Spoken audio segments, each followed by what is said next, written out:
right, Prince Sports here. Woo, man. Spider-Man. Okay, yo, this guy had a 45-point game and a 30-plus game back to back, close to 80 points.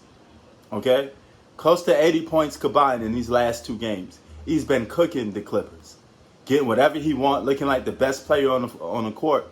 And a lot of us had doubt about the Utah Jazz because we always go with the most trusted. Okay, we go with the Lakers, we go with the Clippers because these guys had established players already, you know. But there always comes a time where out with the old, in with the new, and a lot of us thought because of the COVID season and just the way this season panned out with all the injuries, that there's no way that the Phoenix Suns and the Utah Jazz are really top contenders. Oh, shut up, nigga. You know, most of us thought it's the Lakers or Clippers. You know, so to get a little rude awakening and get these young bucks, you know, coming to light, it just goes to show you that the NBA is probably headed towards a new generation. The first seed, second seed, and third seed are all guys that pretty much you would say got next, you know. And yo, Mitchell, other words, Spider-Man, he's been on fire, man. And the Clippers got they got no way to stop, you know, Donovan Mitchell, you know, Donovan. Nigga, help me. Donovan Mitchell is like, you know, he's the best player on the court. Even Paul George was like, he's stocky and he attacks the basket, you know, never stops attacking the basket. But the Clippers, to their advantage, they have been in these games. They've been keeping it close. These games, both of these games was winnable games for the Clippers. But you know what happened to them? Paul George hasn't been playing good. Kawhi Leonard had 21 points in game 2. That's not enough. Okay? That's not enough to get it done. You got to show up. That's not enough to get it done. You got to either demand the ball, spack some people around and tell them, hey, give me the ball and let me take you guys home. These games are too close for your star player to only have 21 points and not closing these games out. You got to give him the ball, and you have to let him cook. You got to let him close these games out, you know. Now, I have to hold Kawhi Leonard to this. You know, I have to hold to these standards. If you're the star player on the team and you're not showing up, you're just supposed to be the alpha. You got to get the job done. You know, it's no but ifs about it. Right now, the Utah Jazz protected home court. So we could see another example of the Clippers protecting home court. Then this thing is tied 2-2. So they're not completely out this series. But if they don't show up, in particular, their main guy, Kawhi Leonard, if he can't close these games out, they're going to get swept.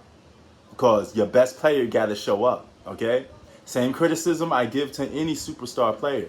When you're playing playoff basketball, the star player supposed to have the ball in his hands most of the time because it's possession by possession, and you want your best players deciding the fate of your team for the most part, you know. And this is the difference between a superstar, all-stars, and role players. You know, role players, they're supposed to play a certain role. Then they're supposed to kick back, relax, and let the superstar take over, and then let the other guy get the second piece of the pie, which is Paul George, and he hasn't been showing up.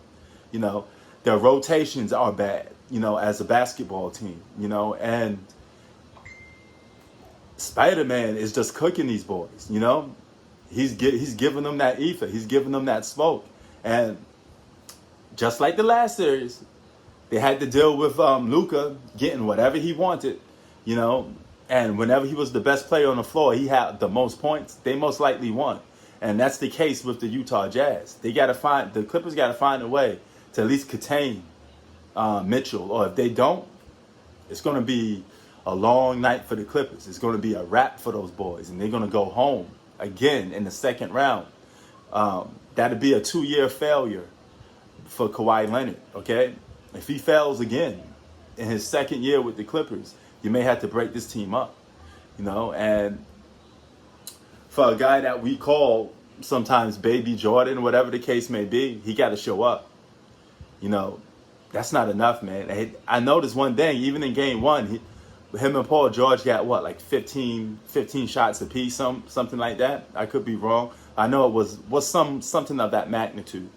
You can't go in playoff games with that little bit amount of shots. A lot of these role players on the Clippers are taking away Kawhi Leonard's shots, but he as that alpha got to step up and say, give me that ball. Don't be quiet and say, hey, give me the ball. Okay, if I get trapped or I get double teamed, I kick it out to you, but you got to give me the ball. You know, and Kawhi Leonard, you're on the clock. You got to show up. Game 3, you're back against the wall. You got to show up, man. This is your defining moment. All right, this is the moment that, you know, defines a superstar basketball player. And this is your time to see if you got what it takes to answer the call. You know, only time will tell. And we're going to see in game 3. Sports out. Peace.